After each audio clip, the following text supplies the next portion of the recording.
The other day I was watching a video of somebody cutting up some vegetables, and they kept referring to the knife they had in their hand as a hash knife when in fact it's an Ulu knife. Now, I myself have always been fascinated with the Ulu knife, and it kind of gave me inspiration to build one. So that's what I'm going to do today. I'm going to scavenge build an Ulu knife, and I'm going to use an old carpenter saw blade that somebody had thrown away. It's going to be antique looking when I get through with it, because I've always been a big fan of antique tools and knives and things of that nature. So let's go in the shop and get started. This is the saw blade that I'm going to use for this project, and I'm guessing the people who threw this away did so because the handle was busted off of it. I don't see any kind of manufacturer marks on the blade itself. With this being tempered, it should work well for making an Ulu knife. Here's the pattern that I made to lay out the knife, and it's going to fit on there kind of like so.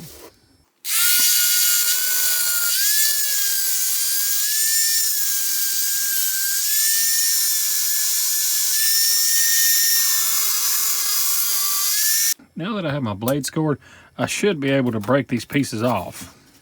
By scoring it like this, it doesn't heat it up and keeps the temper in the blade. I now have the main body separated from the saw blade.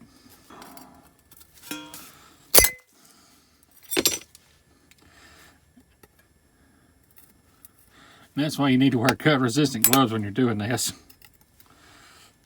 There we go. So there's our basic shape of our Ulu knife. Now I'm just going to take and clean up all my jagged edges.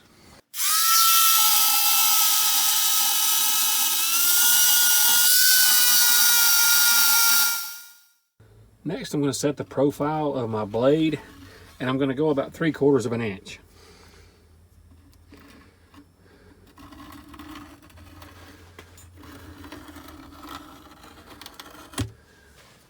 Then I'm just going to start filing it down.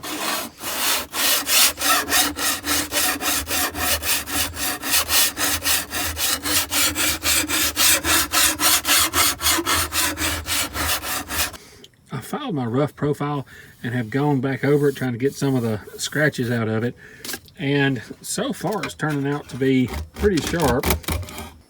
I've got the body of my Ulu knife roughed in, and I'm going to go ahead and clean it up. And the reason why I didn't do this first is because when I get through, I'm going to soak this in vinegar and give everything a patina.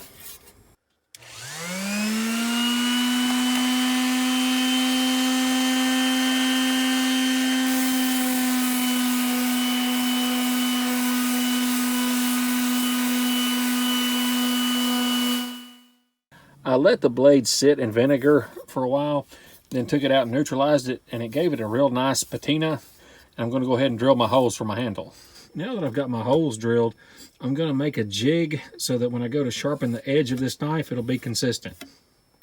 Well, it's already pretty sharp apparently.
Let's try it out. I'm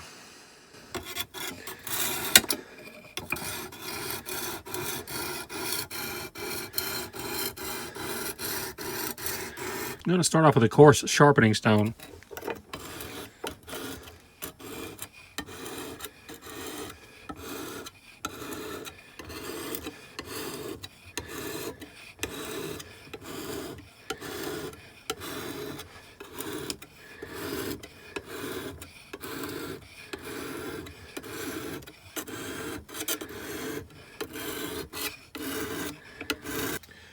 Gonna give it a test with this thick piece of leather. Ooh, that's pretty sharp. Now I'm swapping over to the medium grit.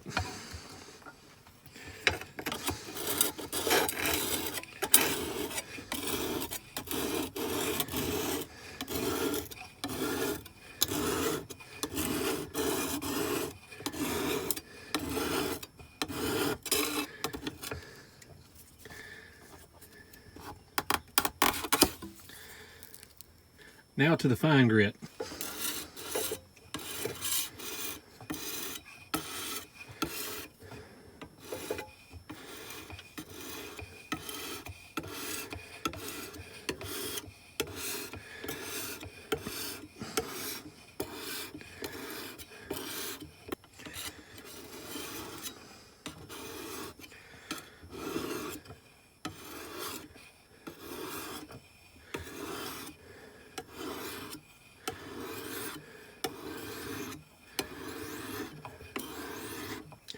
With my blade now sharp, I can start working on my handle.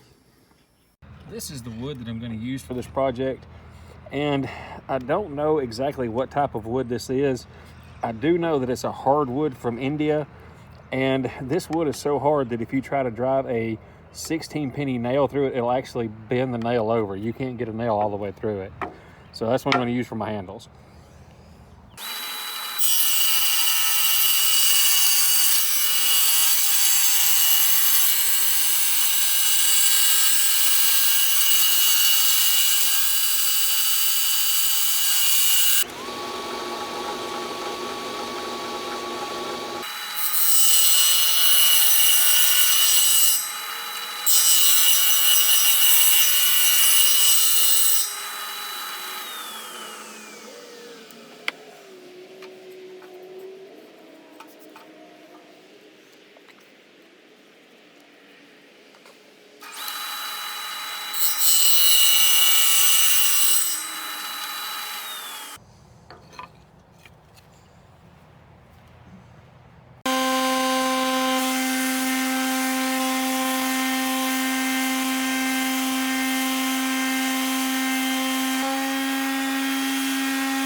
I'm going to use this large nail slash spike to make my studs to hold my handles onto my knife.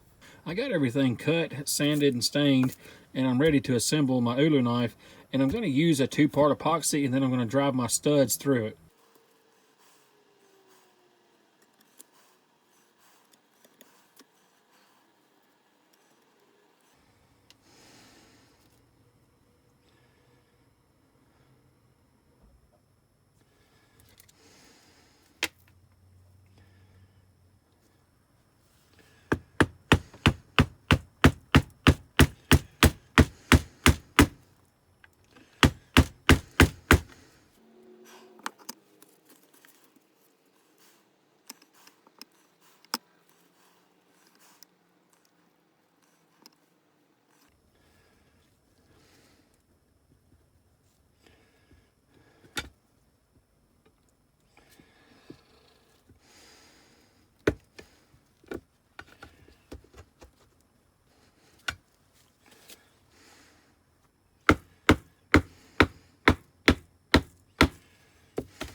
Now I'm just going to put me a couple of clamps on there and let it sit overnight.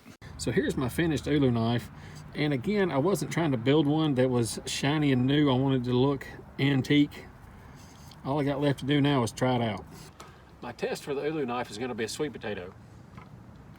I'm going to see if I can peel it.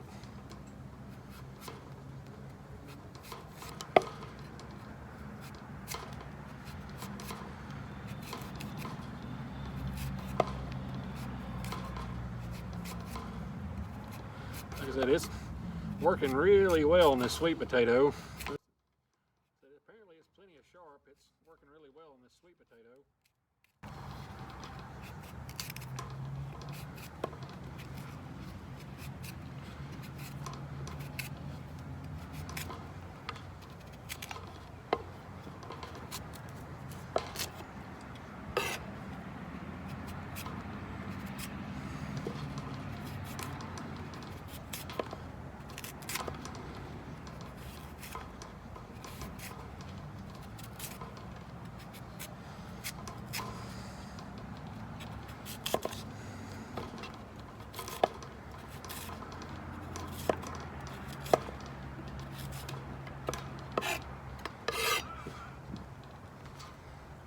Now we'll see how it chops.